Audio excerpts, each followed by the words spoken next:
שני ספרים מעניינים העוסקים בישראליות עכשווית. נציג את הראשון שבהם ישראלית שפה יפה, של הבלשן גלעד צוקרמן. הוא ישראלי, מתגורר ומלמד בבריסביין, מכל המקומות בעולם, בריסביין, אוסטרליה.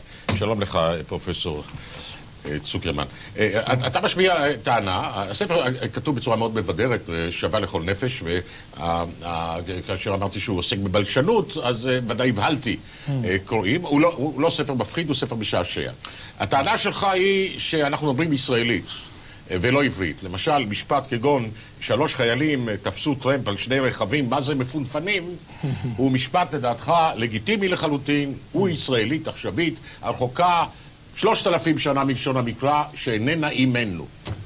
נכון, זאת אומרת, אם אליעזר בן יהודה וחבריו היו מצליחים להחיות את שפת העברית, אני אישית חושב שבן יהודה חשב על השפה המקראית כמודל, הרי שהיינו עוקפים 2,500 שנה של התפתחות. זאת אומרת שישראלי באמת היה פותח תנ"ך, היה קורא שם בלי שום בעיה.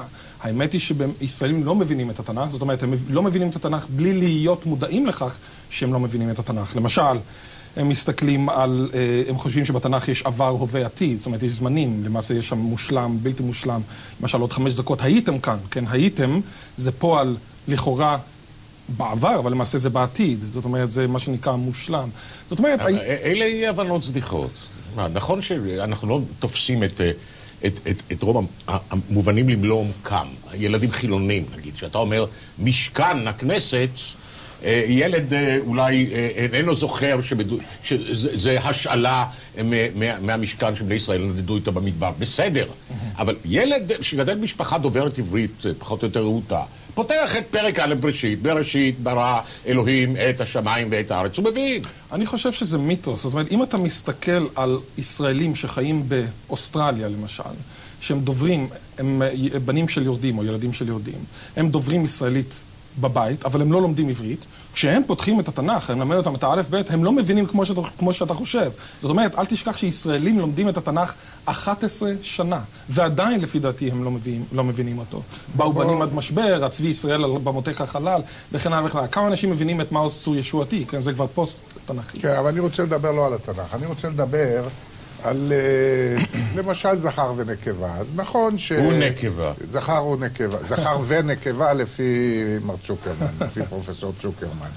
אז האמת היא שיש על זה ויכוח שמתנהל כבר הרבה זמן, אם אולי כדאי לרדת מהדבר הזה, ובאמת אפשר יהיה להגיד 3 שקל ו3 גולים, ואפשר יהיה באמת לאחד בעצם את הזכר והנקבה לפורמט אחד. אבל דווקא אני שכן אוהב את הסלנג ואת היצירתיות שמכניסים ברחוב לעברית, ולא רק ברחוב, אלא בכל מיני, גם בצבא, בכל מיני שימושים.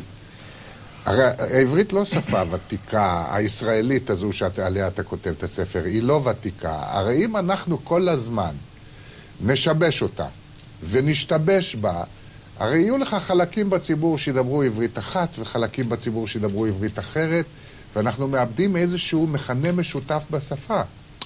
קודם כל, מה זה נשבש? זאת אומרת, הדובר ילידי לא טועה. זאת אומרת, אם בן אדם אומר 11 ילדים, כן, ו11 ילדות, אין לו את הכיתוב המגדרי הזה בין 10 שזה נקבה לבין שקל שזה זכר, שזה דבר מאוד מאוד מוזר בעברית וגם בערבית וכן הלאה. אז למה שאנחנו נגדיר את 10 שקל כשיבוש? לא מדובר על שיבוש, זה פועל לפי הדקדוק במוח. עכשיו, לגבי התקשורת, אל תדאג לישראלים, הם יבינו זה את זה בלי שום בעיה. אתה יודע, יש מה שנקרא אקומודציה או משא ומתן לשוני. כשאנחנו מדברים, יש לנו אידיאולקט שונה זה מזה, אבל אנחנו בעצם מתקרבים זה לזה, ואני מבין אותך ואתה מבין אותי, ואין שום... אבל בשביל זה לא צריך עברית, אנחנו יכולים להמשיך לדבר אנגלית. למה צריך עברית? בשביל ליצור קומוניקציה, אנחנו יכולים גם בשפות אחרות, לא חייבים בשביל זה להחיות את השפה העברית. אני חושב שהישראלית היא שפה יפהפייה. אני מייצג אותך בסדר פה בוויכוח? אתה לא מייצג אותי. זאת אומרת... לא? לא. אני אישית מאוד אוהב את השפה הישראלית. אני חושב שהיא שפה שיש בה כל מיני רמות. זאת אומרת, אפשר להגיד... איזשהו ביטוי ברמה גבוהה ואיזשהו ביטוי ברמה פחות גבוהה, כן, חשכו עיניו, נהיה לו חושך בעיניים, כן, כמובן הכל זה קשור זה לזה דרך היידיש. זאת אומרת, אני חושב שהישראלית היא שפה מאוד יפה, אבל אני חושב בזה שאנחנו קוראים לעברית, אנחנו גורמים לכך שהדובר הילידי יחשוב שהיא מבוססת על העברית גריידה והתפתחות אורגנית של העברית, שהושפעה קצת מהיידיש, קצת מהלדינו. הטענה שלי היא טענה אחרת לגמרי. אני חושב שהישראלית היא שפה חדשה, בת 120 שנה, שנולדה בסוף המאה ה-19, תחילת המאה ה-20, התבססה על היפהפייה הנרדמת, המת המהלך, עברית, על הממלושן, שפת האם, יידיש, פולנית, רוסית, לדינו וכן הלאה, ולכן אי אפשר לקרוא לעברית. מכיוון כשאתה קורא לעברית, זה כמו לקרוא לאובמה לבן, כן? אמא שלו לבנה, אבל הוא לא רק לבן, הוא גם שחור. זאת אומרת, יש פה איזשהו יצור כלאיים. הישראלים לא טובים בשמות. סיני לא קורא לסינית של המאה הראשונה לספירה סינית? כן, אבל בין הסינית של המאה הראשונה לספירה לסינית של היום, הייתה שרשרת גנטית של דוברים ילידים. גם הסיני בן ימינו לא יבין את הסינית של המאה הראשונה. ממש לא. למעשה, אתה צודק, אם עברית לעולם לא מתה, נגיד בר כוכבא לא היה נכנע ולא היה נהרג וכן הלאה, זאת אומרת, אנחנו אומרים בר כוכבא זה סוף העברית המדוברת, והעברית המשיכה והתפתחה כשפת אם, הרי, וזה כמובן מצב היפותטי, הרי שהיום יכול מאוד להיות שהעברית הישראלית שהיינו מדברים היום הייתה הרבה יותר רחוקה מבחינת מובנות הדדית מהעברית של התנ"ך. זאת אומרת, מעצם התפתחות אורגנית. מה החידוש הגדול בתזה שלך? סליחה. הספר משובב נפש. יש בו המון דוגמאות מעוררות חיוך. אבל מה עוצמת התזה? אני לא מבין. העוצמה היא כזאת. זה שהעברית מושפעת מהשפות אחרות שהיא באה איתן במגע, זה התחיל עם היוונית והארמית. אבל יש לך פה אקסיומה שהיא אקסיומה שגויה בבסיס. אתה אומר, זה שהעברית הושפעה, העברית לא הושפעה, העברית לא הייתה קיימת ב-1886, כשאיתמר בן אבי, באופן סמלי, הדובר הראשון של הישראלית, מתחיל לדבר. זאת אומרת, הרבולוציה פה, כן, היא בדיוק זה. אתה לא יכול לדבר על עברית שמושפעה. אני קורא את אברהם מפו, 50 שנה לפני אליעזר בן יהודה, ואני מבין אותו. לא את הכל, אני מבין. קודם כל... מפו קרא את פנקסי הקהילות בווינה, בליטא, נגיד שנכתבו במאה ה-17. מי התחתן עם מי? הוא מבין. הוא מבין. הרמב"ם מתכתב עם חכמי תימן, הם מבינים זה את זה. מה זאת אומרת לא מבינים? את עגנון אתה מבין? כן.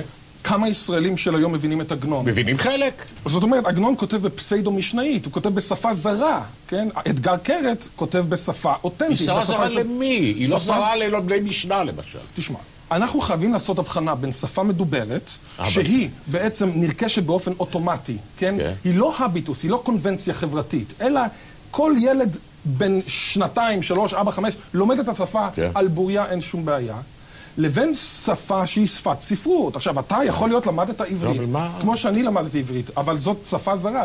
מה שאתה רוצה בעצם לשחרר אותנו מרגש האשמה. בסדר, רובנו השתחררנו, רק למעטים יש עוד רגש אשמה. טוב, תודה רבה לך, פרופסור צוקרמן. הספר הוא משובב נפש, כפי שאמרתי.